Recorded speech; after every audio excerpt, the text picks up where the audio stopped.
بلغ العلا بكماله كشف الدجى بجماله حسنت جميع خصاله صلوا عليه وآله كريم السجايا جميل الشيم نبي والورايا شفيع الأمم بلغ العلا بكماله كشف الدجى بجماله حسنت جميع خصاله صلوا عليه لا إله إلا الله لا إله إلا الله لا إله إلا الله لا إله إلا حسبي ربي جل الله ما في قلبي غير الله نور محمد صلى الله لا إله إلا الله لا إله إلا الله لا إله إلا الله لا إله إلا سبحان الله والحمد لله لا إله إلا الله لا إله إلا الله لا إله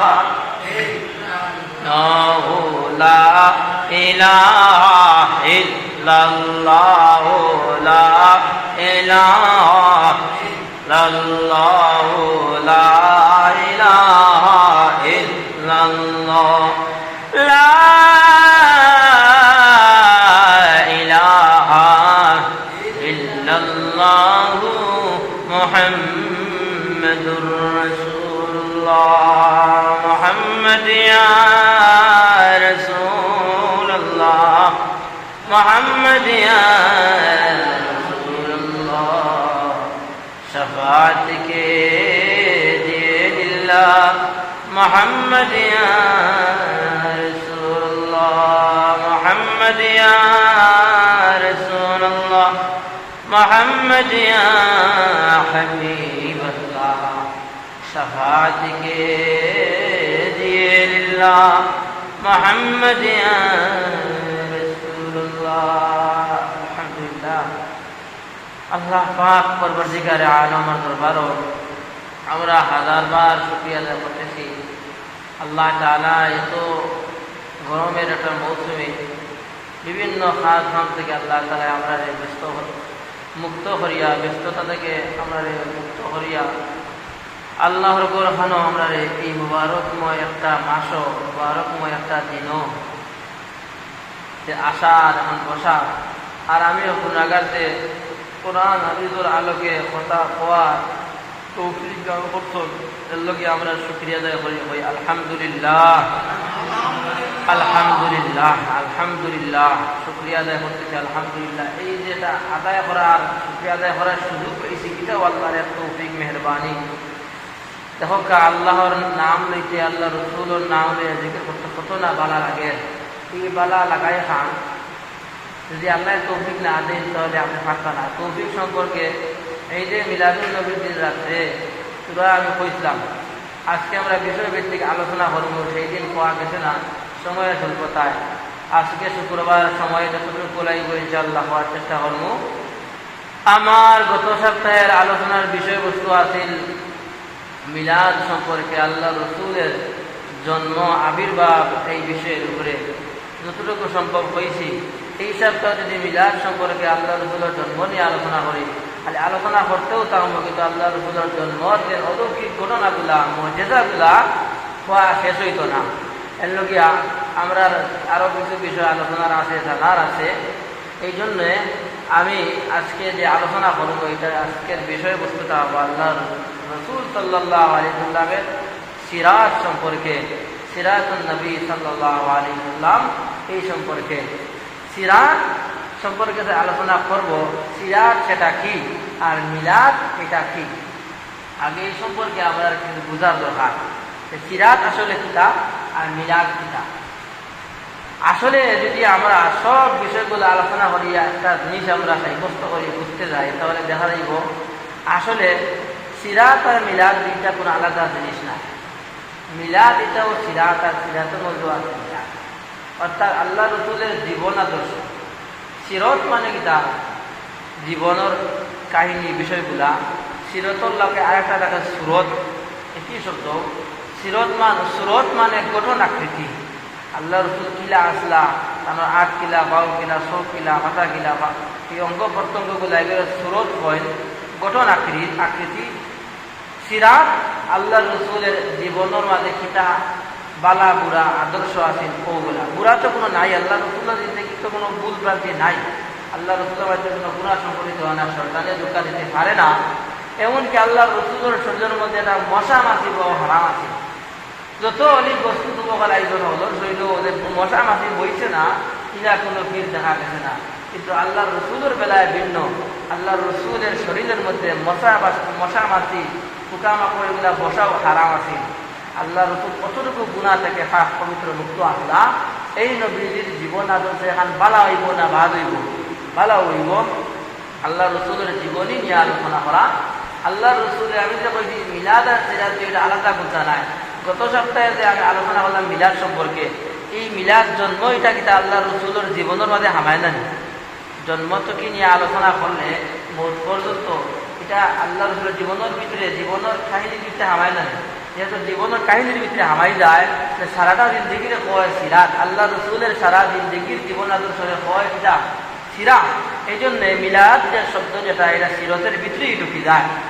মিলাদুন নবী আলাদা খুলতা নাই আর সিরাতুন নবী আলাদা খুলতা নাই। বরঞ্চ মিশকাত শরীফর এখানে এলাকার মেসা বলে এখন মাইকো আওয়াজ আর বন্ধুরা আইয়া বইবা শুনবা। আমি যেটা কইলাম এটা আসেনি বই, বুঝাই না।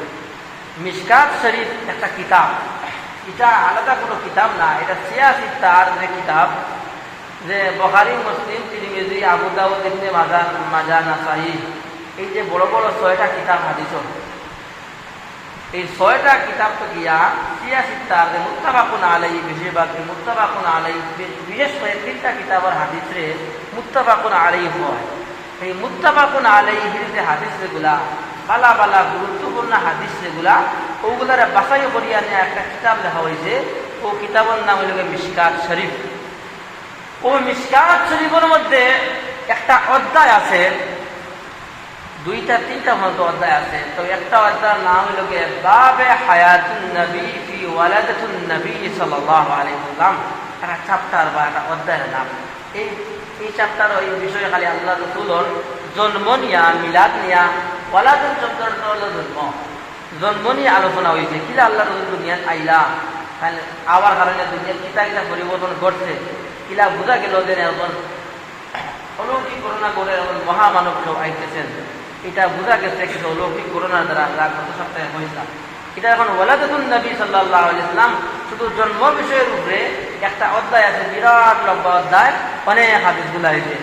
আর একটা অধ্যায়ের নাম হইল গিয়া বাবে ওয়াফাতুন নবী সাল্লাল্লাহু আলাইহি ওয়াসাল্লাম। আল্লাহ রসুলের ওয়াফাতের বিষয়ে, অর্থাৎ মৃত্যু বিষয়ে, কিভাবে আল্লাহ রসুলের মরণ হইল, আল্লাহ রসুল ইন্তেকাল করেন, এই বিষয় নিয়ে আলোচনা। আর এই 2টা বিষয়ের ভিতরেই কিন্তু আল্লাহ রসুলের জীবনীর আলোচনা হয়ে গেছে।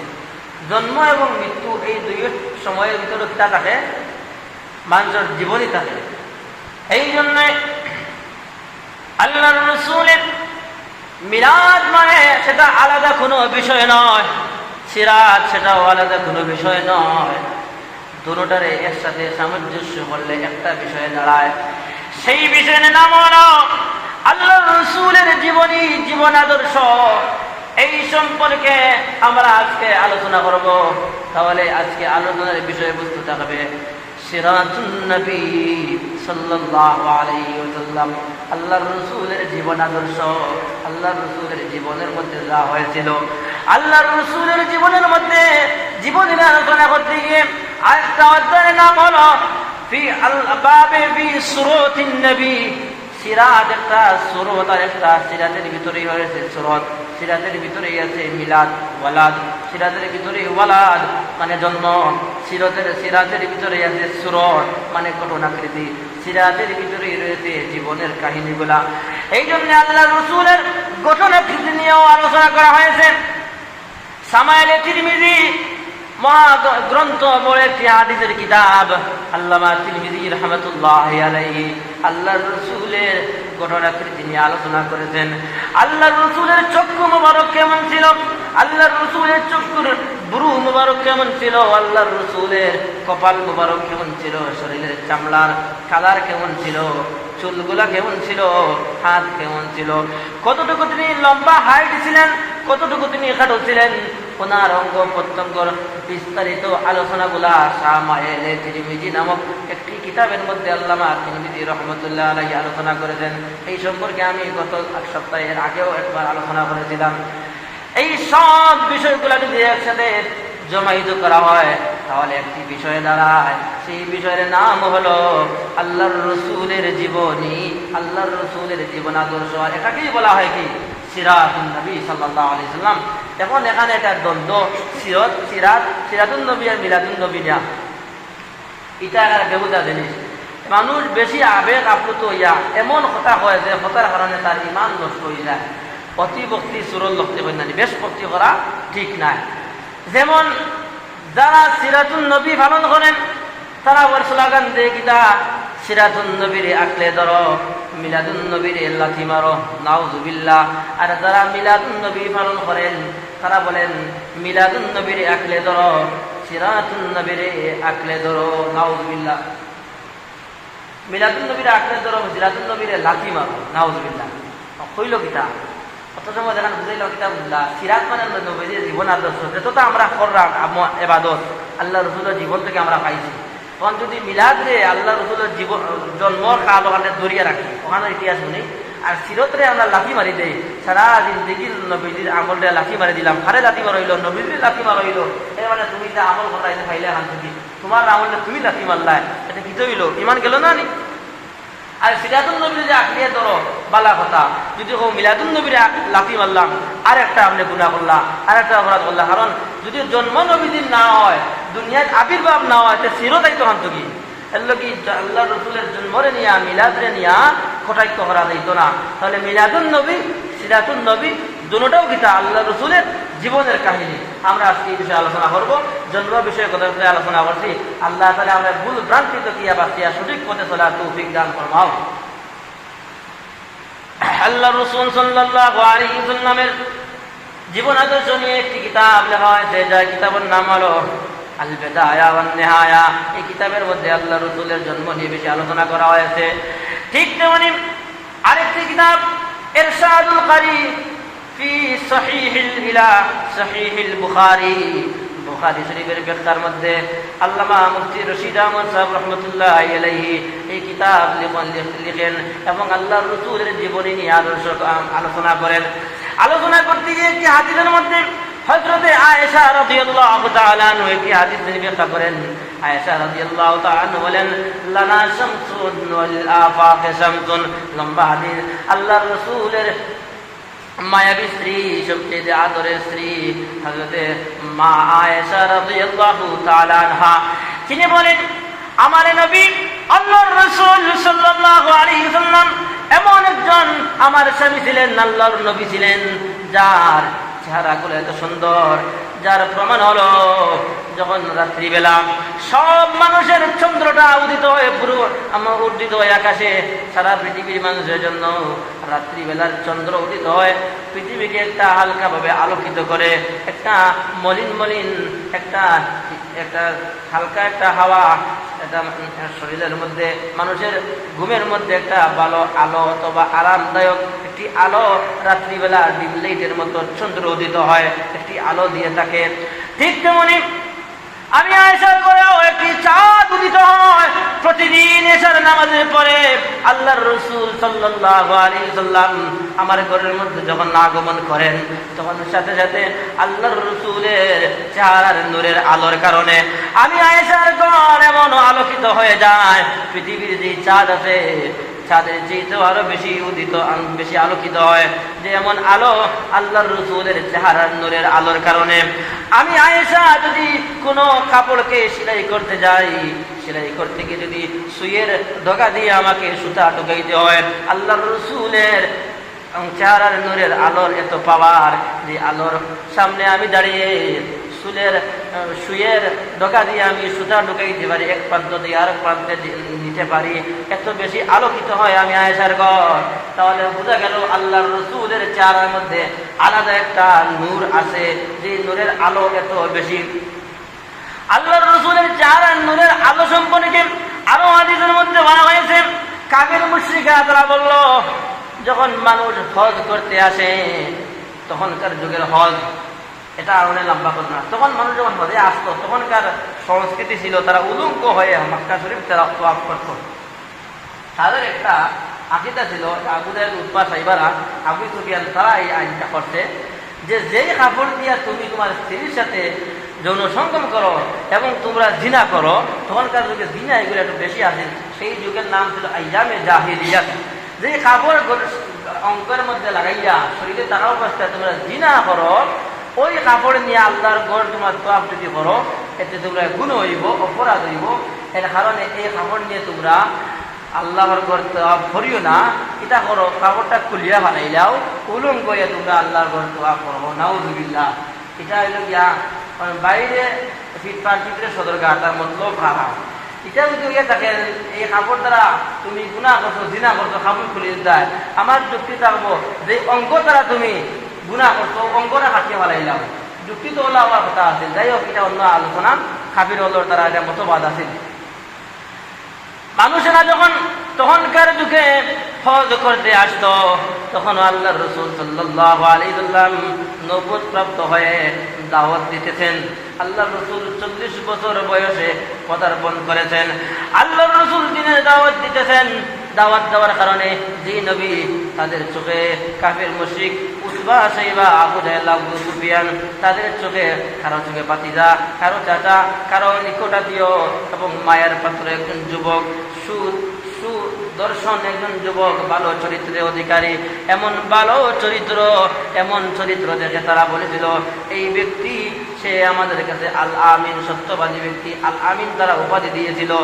সব এক বাক্যে তারা সাক্ষী দিয়েছিল আব্দুল্লাহর ছেলে মুহাম্মদ সাল্লাল্লাহু আলাইহি ওয়াসাল্লাম তিনি একজন সত্যবাদী ব্যক্তি, এই বলে তারা আমানত আল্লাহর রাসূলের কাছে রাখতো।